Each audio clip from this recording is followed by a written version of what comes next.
Hi friends, ഇന്ന് രാവിലെ എണീറ്റപ്പോൾ എനിക്കൊരു കരിമീൻ തട്ടിക്കൂട്ട് ബിരിയാണി കഴിക്കാൻ ആരും തോന്നി കേട്ടാ. ഞാൻ നേരെ കടയിലോട്ട് വെച്ച് പിടിച്ചു. എൻ്റെ മൂടി പോച്ചുള്ള വില കണ്ടപ്പം പൂച്ചയുടെ പേടിച്ച് ഓടിപ്പോയി കേട്ടാ.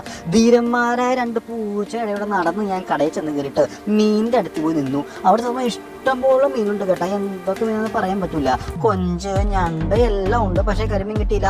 ആദ്യം ഞാൻ വരുന്ന വഴി കമ്പനി തൊഴി കൊടുത്തു. നോക്കിയപ്പോൾ തിളങ്ങുന്നൊരു സാധനം കണ്ടു കേട്ടാ. നോക്കിയപ്പോൾ എന്താണ്, ഇഞ്ചിയാണ്. ഇഞ്ചി കടിച്ച് കുരങ്ങനെ പോലെ നടന്നു നമുക്ക് കണ്ടാ വേറൊരു വീണ്ടും രണ്ട് കരിമീൻ കിടക്കണം. ആ കരിമീനെ ഞാൻ സ്നേഹത്തോടെ പിടിച്ചപ്പോൾ അത് കിടന്ന് പിടയ്ക്കുന്നുണ്ടായിരുന്നു കേട്ടാ. എന്തിനും ഞാൻ ആ മീൻ ആരും കാണാൻ വീട്ടിൽ കൊണ്ടുവന്നിട്ട് വേറൊരു പാത്രത്തോട് മാറ്റി വെച്ചു.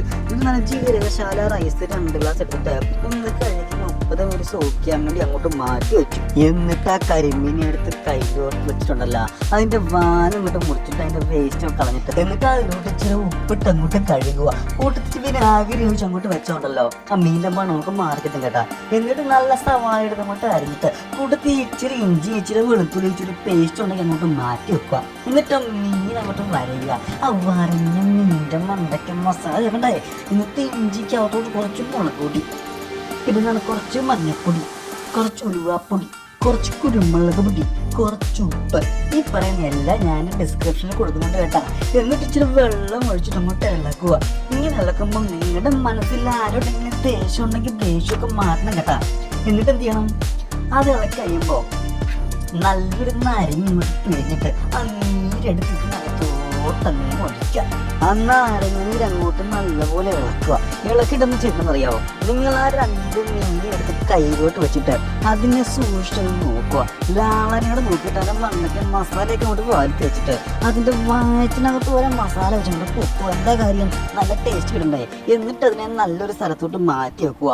പൂച്ചയൊന്നും എടുത്തോണ്ട് പോയിരിക്കാൻ പ്രത്യേകം ശ്രദ്ധിക്കണം കേട്ടോ. സുഹൃത്തുക്കളെ, മീൻ വറക്കുമ്പോൾ ഒരു കാര്യം ശ്രദ്ധിക്കണം കേട്ടാ, ഒത്തിരി ഫ്രൈ ആകല്ലേ. നമ്മൾ സോക്കാൻ വെച്ചരിയില്ലേ, അതെടുത്ത് അങ്ങോട്ട് വെള്ളം കളയാൻ വേണ്ടി അങ്ങോട്ട് മാറ്റി വെക്കുക. എന്നിട്ട് സുന്ദരനായ ഒരു തക്കാളി എടുത്ത് അങ്ങോട്ട് അരിയുക. അരിഞ്ഞ തക്കാളി മാറ്റി വെച്ചിട്ട് 2 പച്ചമുളക് എടുത്ത് അരിയുക. എന്നിട്ട് ആ തക്കാളി പേസ്റ്റ് ഉണ്ടാക്കിയിട്ട് വീണ്ടും മാറ്റി വെക്കുക. എന്നിട്ട് എന്താ ചെയ്യുക, നമ്മൾ 4 ഗ്ലാസ് വെള്ളം ഒരു പാത്രത്തിൽ ഒഴിക്കുക. എന്നിട്ട് ഈ മസാലക്കൂട്ട് അതിലിടുക. ഇച്ചിരി നെയ്യ് ഇളക്കിയിട്ട് നമ്മൾ അരിയിട്ട് വേവിക്കാൻ വെക്കുക. ഒത്തിരി വെന്ത് പോലെ കേട്ടാ. പിന്നെ ചെയ്യാനുള്ള കാര്യം ഇതാണ്, എന്താണ്, ആ വറുത്ത മീൻ മാറ്റിയിട്ട് ആ എണ്ണയ്ക്കകത്ത് തന്നെ ആ സവാള ഇടുക, വഴട്ടുക. എന്നിട്ട് നോക്കുക, ചോറ് വെന്തോന്നുണ്ടെങ്കിൽ മാറ്റി വെക്കുക കേട്ടാ. ഇഞ്ചി ഗാർലിക് പേസ്റ്റ് സവാളക്കകത്തിട്ടൊന്ന് വഴട്ടുക. എന്നിട്ട് 2 സ്പൂൺ തൈയിട്ട് അങ്ങോട്ട് ഇളക്കുക. ഇച്ചിരി പുതിന, ഇച്ചിരി മല്ലിയുടെ ഇട്ട് അങ്ങോട്ട് ഇളക്കുക. എന്നിട്ട് നമ്മൾ ആദ്യം കൂട്ടിയ മസാലപ്പൊടി ഇട്ട് അങ്ങോട്ട് ഇളക്കിയിട്ടുണ്ടല്ലോ, എന്താ ചെയ്യുന്നറിയാവോ, ആ മീൻ വെക്കുക. എന്നിട്ട് അതിന് മണ്ടക്കോട്ട് മസാല വെച്ച് അങ്ങോട്ട് പൊത്തി അങ്ങോട്ട് വെക്കുക. ആ വഴട്ടിയ സവാള എടുത്തിട്ട് പറന്നിട്ട് അങ്ങോട്ട് വെതറുക. ഇച്ചിരി ചോറിടുക. അതിന് മണ്ടയ്ക്ക് ടേസ്റ്റ് ഇച്ചിരി നെയ്യ് ഒഴിച്ചിട്ടുണ്ടല്ലോ, മണ്ടയ്ക്ക് ചോറിടുക. വീണ്ടും ആ മീൻ അങ്ങോട്ട് വെച്ചിട്ട് ബാക്കിയുള്ള ചോറ് അതിൻ്റെ മണ്ടയ്ക്കോട്ട് വെച്ചൊന്ന് ഡെക്കറി ഉണ്ടല്ലോ. നിങ്ങൾ കുറച്ച് വറുത്ത ഉണക്കുകൊണ്ട് വറുത്ത കശുവണ്ടിയും കുറച്ച് പുതിനയും കുറച്ച് മല്ലിയില ഇട്ടൊന്ന് ഡെക്കറി ചെയ്തിട്ട് അത് വിളമ്പി ഒരു പാത്രത്തിൽ വെച്ച് ദൂരെ നോക്കുമ്പോണ്ടല്ലോ എന്ത് ഭംഗിയെ കാണാനറിയാം. എന്നിട്ട് പതുക്കെ ആ മീൻ അങ്ങോട്ട് ഇളക്കി ചോറിനകത്ത് വെച്ച് ഇളക്കി കൊണ്ട് കഴിക്കുമ്പോണ്ടല്ലോ നല്ല തട്ടിക്കൂട്ട് ബിരിയാണിയുടെ ടേസ്റ്റാണ് കേട്ടാ.